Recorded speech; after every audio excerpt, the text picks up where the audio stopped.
पिछले एपिसोड में हम लोगों ने अलिस्टर को देखा था जो कि अब बीके के गले पर एक चाकू को रख देती है और अब वो उसे पूछती है कि क्या तुम इंसान हो या फिर नहीं। तभी हम लोग देखते हैं कि वहाँ पर अब काफी सारे गार्ड्स आ जाते हैं जो देखकर अलिस्टर तरीके से कहती है कि हिलना मत। तो बीके भी कहते हैं ठीक है मैं नहीं लूंगा। ऐसा बोलने के बाद अब अपनी पावर का यूज करता है और अब अलिस्टर कुछ अजीब फील करती है। वो देखती है कि जो टाइम है वो थोड़ा सा रुक गया है। तो एक बताता है कि मैंने तुम सभी लोग के सेंसेस को डल कर दिया है। वहीं अब वो नाइट्स उसके पास काफी धीरे से आ रहे होते हैं जो देखकर ईके अब अपनी पावर का यूज करके उन लोगों को पीछे कर देता है। तभी अब अचानक से वहाँ पर अभी काफी बड़ा नाइट आ जाता है जो कि पीछे से ईके के ऊपर हमला करने वाला होता है। पर तभी अचानक से ईके उस अटैक को डॉज कर देता है और अब वो उसके ऊपर हमला करके उसे नीचे गिरा देता है। वो अब नीचे जमीन पर गिरने वाला होता है पर तभी ईके अपनी पावर को यूज करके उसे नीचे आराम से गिरा देता है। ये देखकर एलिस्टर भी सोचती है कि आखिर ईके ने इस गार्ड को क्यों बचाया। तभी अब अचानक से जहाँ पर वो खड़ी थी वो जगह भी टूट जाती है और क्योंकि वो हिल नहीं पाती है वो भी अब नीचे गिर जाती है। तो अब ईके जाकर जल्दी से उसे पकड़ लेता है। ये देखकर एलिस्टर थोड़ी सी शर्मा आ जाती है और अब उसे दूर करती है। इसके बाद अभी के अब उसे अपना नाम बताता है कि वो एक डीमन लॉर्ड की आर्मी का कमांडर है और उसका नाम ईके है। ये सुनकर अब एलिस्टर भी सोचती है ओह तो ये वही है जिसने इवेलियस को अपनी ओवरवेलिंग पावर से प्रोटेक्ट किया। इसके बाद अभी के उसे कहता है कि तुम पूछ रही थी कि मैं इंसान हूँ या फिर नहीं। आप तुम देख ही सकते हो कि मैं डीमन लॉर्ड की आर्मी का मेंबर हूँ तो इसका मतलब मैं इंसान तो नहीं हूँ। मैं तुमसे इतना पूछना चाहता हूँ कि बैटल के दौरान क्या तुमने एक असैसिन को भेजा था मुझे मारने के लिए। तो अब एलिस्टर उसे कुछ भी नहीं बताती है। वो उसे कहती है कि मैं किंगडम की नाइट हूँ मैं तुम्हें कुछ भी नहीं बताऊंगी। अगर तुम्हें मुझे मारना है तो मार दो। ये सुनकर ही के अब उसे कोने में ले लेता है और अब अपनी माइंड रीडिंग एबिलिटी का यूज करके एलिस्टर के दिमाग को पढ़ लेता है। तभी अब वहाँ पर लिलिथ भी आ जाती है जो ये चीज देखकर काफी जेलस हो जाती है और अब वो ईके से कहती है कि तुम्हें क्या कर रहे हो। तुम्हारे पास मैं हूँ तो आखिर तुम उस लड़के के साथ क्यों फ्लर्ट कर रहे हो। ये सारी चीजें तो तुम मेरे साथ कभी भी कर सकते हो। तभी अब ईके कहता है कि मैं जा रहा हूँ। तो अब लिलिथ भी उसके साथ जाने लगती है और अब उसे कहती है कि रुको ना इस इंसान को दिखाते हैं ना कि हम दोनों एक दूसरे से कितना प्यार करते हैं। जिस पर ईके कहते हैं कि ऐसा कुछ भी नहीं है। तभी अब वो लोग जा ही रहे होते हैं। तभी अब एलिस्टर उन्हें रोकती है। वो अभी से कहती है कि क्या तुम जा रहे हो क्या तुम बस मेरी हार पर हंसने आए थे। तो वो कहते हैं नहीं मैं कुछ और जानने आया था और तुम्हारा दिमाग पढ़ने के बाद मुझे पता चल गया कि तुम्हारा कोई भी उस असैसिन से लेना देना नहीं था। तो एलिस्टर कहती है कि लेकिन मैंने तो तुम्हें कुछ बताया नहीं। जिस पर ईके कहते हैं कि मैंने तुम्हारा दिमाग पढ़ लिया और तुम्हारे दुश्मन होने के नाते मुझे नहीं पता कि मुझे तुम्हें ये बोलना चाहिए या फिर नहीं। पर अपने आप को ज्यादा पुश मत करो। तुम्हारी हार के बाद जो तुम करोगी वही चीज मैटर करती है। वो सुनकर एलिस्टर कहती है कि तुम्हारे कहने का क्या मतलब है। जिस पर ईके उसे कुछ भी नहीं बताते हैं और अब वो लिली से कहते हैं कि चलो चलते हैं। जिस पर लिलिथ उसे कहती है कि वापस जाने से पहले हम लोग यहाँ पे कुछ मजे करते हैं क्योंकि यहाँ पर हम लोग अकेले हैं। जिस पर ईके उसे इग्नोर करता हुआ सीधा वहाँ से चला जाता है। ये देखकर लिलिथ काफी डिसअपॉइंट होती है और अब अगले सीन में ईके अब अपने ऑफिस में वापस आता है जहाँ पर अब वो सेठी को एक गिफ्ट देता है और कहता है कि मुझे ये चीज कैपिटल सिटी ऑफ लजास में मिली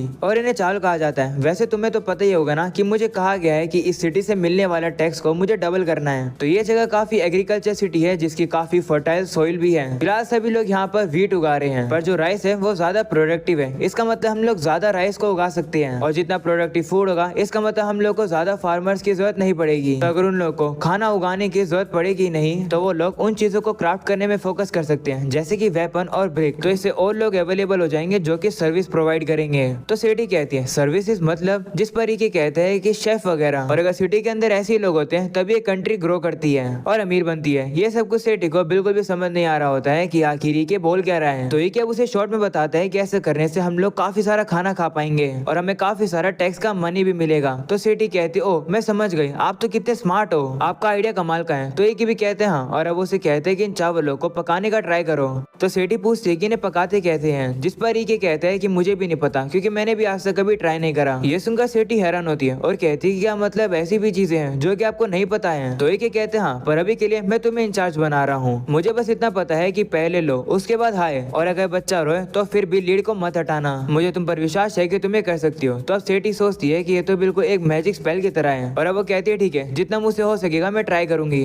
तो ईके भी अब उसे कहते हैं हाँ तुम वो ट्राई करो और मैं कहीं पर जा रहा हूँ क्योंकि मुझे कोई इंपॉर्टेंट काम है। और अब अगले सीन में हम लोग देखते हैं कि ईके के कहने पर ईके के साथी ने पूरी आर्मी को इकट्ठा कर दिया है। वो अब उसे पूछता है कि आपने ऐसे क्यों करवाया है। जिस पर ईके कहता है कि तुम्हें काफी जल्द पता चल जाएगा। ईके अब सोचता है कि अगर सारी चीजों को इकट्ठा करा जाए जो कि मैंने सीखी है तो जो एरो मेरे ऊपर शूट करी गई थी वो दुश्मन की आर्मी की थी।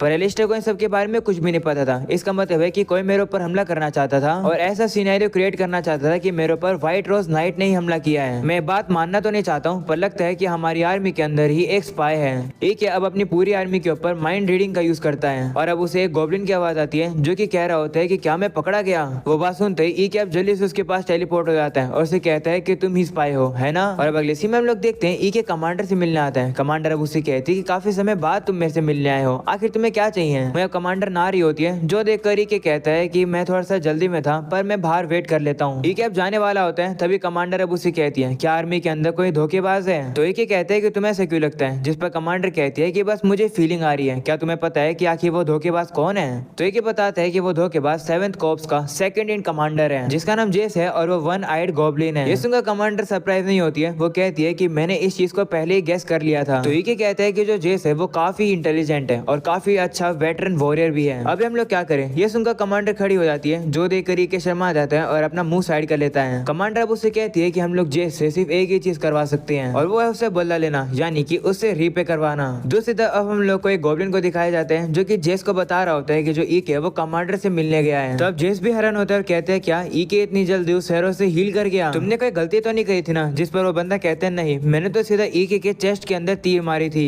तभी अब वहाँ पर कोई बंदा आकर जेस को बताता है कि हमारा जो स्पाई था हम लोग उससे कांटेक्ट नहीं कर पा रहे हैं। ये सुनकर जेस कहते हैं कि तो दिक्कत हो गई, कहीं हम लोग पकड़े तो नहीं गए। मैं चीजों को यही खत्म नहीं होने दूंगा, हम लोग को हमारी फोर्सेस को इकट्ठा करना होगा और पहले हमला करना होगा। तभी कोई गॉब्लिन आकर उसे बताता है कि ईके आपसे मिलने आए हैं। ये सुनकर जेस भी हैरान होता है। इसके बाद वो ईके से मिलने जाता है और कहता है कि तुम्हें पहले बताना चाहिए था कि आप आ रहे हो। जिस पर ईके कहते हैं कि मैं आस पास ही था इसलिए मैं यहाँ आ गया। जिस पर ईके अब उसे कहता है कि मैं तो अकेले आया हूँ पर तुम तो पूरे अपनी आर्मी के साथ आए हो, या तुम वॉर स्टार्ट करने की सोच रहे हो। जिस पर वो कहते हैं कि ये मेरी टेरिटरी है तो इससे तुम्हारा कोई भी लेना देना नहीं है और मैंने सुना कि लास्ट बैटल में तुम इंजर्ड हो गए थे, तुम काफी ज्यादा केयरलेस हो, तुम्हें एक ब्रिगेड कमांडर नहीं होना चाहिए। इसके बाद सभी लोग ईके को घेर लेते हैं। ईके वो देखकर कहता है कि हाँ मुझे केयरफुल रहना चाहिए था, स्पेशली तुम जैसे धोखेबाज के सामने। वो सुनकर जेस कहते हैं तो तुम्हें हमारे बारे में पता चल गया, तो आखिर तुम यहाँ पर अकेले क्या कर रहे हो। तुम्हें पता है ना कि मेरी आर्मी के अंदर तुम्हारी ताकत से 2 गुना ज्यादा ताकत है और मेरी सारी आर्मी तुम्हें मारना ही है। क्या तुम्हें लगता है कि तुम इनसे अकेले लड़ पाओगे। वो सुनकर ईके कहते हैं कि अच्छी बात है कि तुम्हारे सारे सोल्जर यहाँ पर हैं।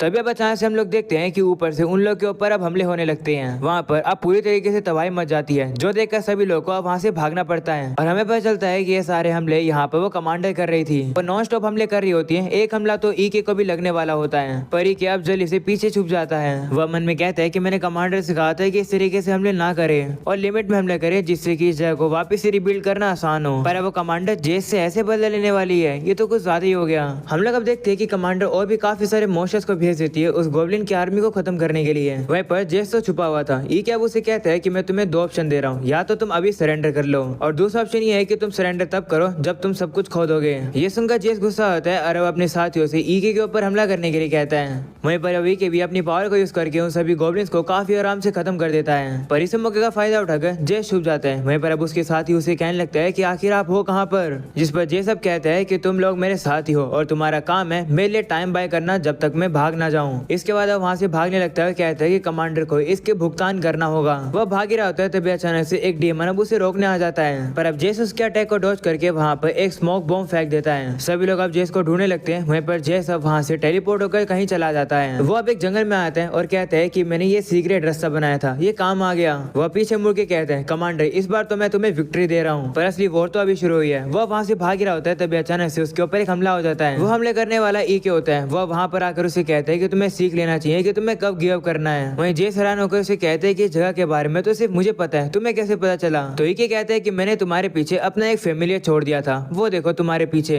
तो अब जेस भी उस फैमिलियर को देखकर काफी गुस्सा होता है और वो फैमिलियर को पकड़कर मार देता है। ईके से कहने लगता है कि तुम्हारी हिम्मत कैसे हुई मेरे रास्ते के सामने आने की। जिस पर ईके कहता है कि इस तरीके से रेजिस्टेंस करना बंद करो, बस सरेंडर कर दो। तो जेस उसे कहता है कि तुम एक ब्रिगेड कमांडर हो, तुम मुझे नहीं बता सकते हो कि मुझे क्या करना है। इसके बाद अब वो ईके के ऊपर हमला करता है। वहीं पर ईके भी अब एक शील्ड लगा लेता है और अब वो जेस से कहते हैं कि तुम्हारे अटैक कितने ज्यादा कमजोर है, तुम तो मेरे शील्ड को भी नहीं तोड़ पा रहे हो। इसके बाद अभी के उसके ऊपर हमला करके उसे एक पेड़ के सहारे लगा देता है। वो अब उसे कहते हैं कि तुम सिर्फ प्लानिंग ही कर सकते हो, तुम्हारी कॉम्बैट स्किल काफी बेकार है। तो अब जेस थोड़ा गुस्सा होता है। वो देखकर ईके कुछ बेलों से उसे बांध देता है और अब उसे कहता है कि अब तुम भाग नहीं सकते हो, तुम्हारा खेल खत्म हुआ। तो अब जेस भी हार मानता है और अब वो कहते हैं ठीक है माफ कर दो, मुझे समझ आ गया कि तुम्हारी डीमन लॉर्ड आर्मी के अंदर इतनी तारीफ क्यों होती है। तुम काफी टैलेंटेड, स्मार्ट और काफी ज्यादा अच्छे हो। मेरे पास तुम्हारे लिए एक प्रपोजल है, क्यों ना हम लोग एक साथ मिलकर डीमन लॉर्ड आर्मी के ऊपर कब्जा कर लें। क्योंकि जरा सोचो इसके बारे में, हम लोग इंसानों से काफी समय से लड़ते आ रहे हैं, पर अभी जो डीमन लॉर्ड है उसने हमारे लिए किया ही क्या है। हम लोग डीमंस हैं, हम लोग को इंसानों के ऊपर हमला करके उन्हें मारने में कितना मजा आता है, इसलिए तो हम लोग डीमंस हैं। पर पता नहीं क्यों अभी जो डीमन लॉर्ड है वो हम लोग को इंसानों को मारने ही नहीं देती है। आर्मी में काफी सारे लोग हैं जो कि इस चीज को पसंद नहीं कर रहे हैं। शायद से हमारे डीमन लॉर्ड के अंदर कोई एम्बिशन नहीं है या फिर उसके अंदर टैलेंट की कमी है, पर लगता नहीं है कि वो डीमन लॉर्ड बनना चाहती है। इसलिए चलो एक साथ मिलकर डीमन लॉर्ड आर्मी को बदल देते हैं। तो क्या तुम हमें ज्वाइन करोगे? जिस पर ईके कहता है नहीं। वो सुनकर जेस कहता है कि मुझे लगा था कि तुम यही कहोगे। ऐसा बोलने के बाद अब वो ईके के ऊपर एक वेपन फेंकता है और कहता है कि तुम मर जाओ। पर ईके अब उसके अटैक को डॉज करके अपनी पावर को यूज करके जेस के सेंसेस को डल कर देता है। वो अब उसे कहता है कि मुझे लगा था कि तुम कुछ ना कुछ तो करोगे ही, पर तुम बस क्या यही करोगे? वैसे तुमने कहा था कि तुम हमें ज्वाइन करो, इसका मतलब है कि कोई तुम्हारी मदद कर रहा है। आखिर वो कौन है? तो जेस कहता है कि मैं क्यों बताऊं। तभी अब अचानक से हम लोग देखते हैं कि जो जेस की बाइंडिंग मैजिक होती है वो और ज्यादा टाइट होने लगती है और ऐसा करने वाली कमांडर होती है जो कि वहां पर आ चुकी है। वो अब जेस से कहती है कि चुपचाप से सच बता दो, नहीं तो मैं तुम्हें काफी ज्यादा खींचूंगी और तुम्हें बुलवा कर रहूंगी। वो देख कर के कमांडर से कहते हैं कि आप रुक जाओ, इस चीज को मैं अकेले हैंडल कर लूंगा अपने तरीके से। तो कमांडर से कहती है कि तुम्हारे तरीके काफी ज्यादा स्लो हैं। तभी अचानक से हम लोग देखते हैं कि जो जेस है अब उसे अचानक से कुछ होने लगता है, जो देख कर के कमांडर से कहते हैं कि आप ये क्या कर रही हो? जिस पर कमांडर कहती है कि मैंने कुछ भी नहीं करा है। तभी हम लोग देखते हैं कि जो जेस है वो तो पॉइजन हो गया है। वो देख कर के उसके ऊपर एंटीडोट स्पेल का यूज करता है, पर अब भी जेस ठीक नहीं होता है। ईके की एंटीडोट स्पेल काम ही नहीं कर रही होती है। जो देखकर कमांडर कहती है कि लगता है जेस को किसी ने पावरफुल पॉइजन दिया है। लगता है कि ऐसा जेस के साथियों ने उसके साथ किया है। कमांडर अब जेस से कहती है कि तुम्हारे साथियों ने तुम्हारे ऊपर ऑलरेडी गिव अप कर दिया है, तब उनके फायदे के लिए उनका नाम छुपाने की जरूरत नहीं है। मुझे उनका नाम बताओ, तुम्हारे लिए मैं उनसे बदला लूंगी। तब हम लोग देखते हैं कि जेस अब नाम बताने वाला होता है, पर तभी वो रुक जाता है। तो शायद से वो मर चुका है। वहीं पर अभी के कहता है कि धोखेबाजों की यही हालत होती है, पर मुझे जेस पर थोड़ी सी दया आ रही है क्योंकि उसके साथियों ने उसे अबैंडन कर दिया। मुझे पता है कि जेस से डिजर्व करता था, पर फिर भी मुझे दया आ रही है। शायद से ऐसा इसलिए क्योंकि मेरा इंसानी दिल ऐसा है। ये चीज मुझे बाद में परेशान कर सकती है। इसके बाद हम लोग देखते हैं कि ईके और कमांडर अब डीमन लॉर्ड के पास आ जाते हैं। वहीं क्या मन में सोचता है कि लगता है कि चीजें अब सीरियस होने लगी है। डीमन लॉर्ड कमांडर से कहती है कि तुम्हें पता है ना कि तुम यहाँ पर क्यों आई हो? तो वो कहती हाँ, इन सब के पीछे थर्ड कॉर्प्स का हेड है जिसका नाम बास्टियो है। ये सुनकर डीमन लॉर्ड कहती है कि क्या तुम्हारे पास कोई प्रूफ है? कमांडर कहती हाँ, उसने मेरे वाइस कमांडर को अपने साइड कर लिया और उसका प्लान मुझे और ईके को मरवाने का था और साथ में डीमन लॉर्ड आपको ही मरवाने का प्लान था उसका। ये सुनकर डीमन लॉर्ड कहती है ओ, ये बात तो कमांडर ने कही है, इस बारे में तुम क्या कहना चाहोगे? वो ये बात एक बंदे से कहती है जो कि पीछे खड़ा था। और अब यही हो जाता है ये एपिसोड खत्म। पसंद आया हो तो लाइक कर देना, चैनल पर न्यू हो तो सब्सक्राइब कर देना। मिलते हैं अगले एपिसोड के अंदर, तब तक के लिए बाय बाय।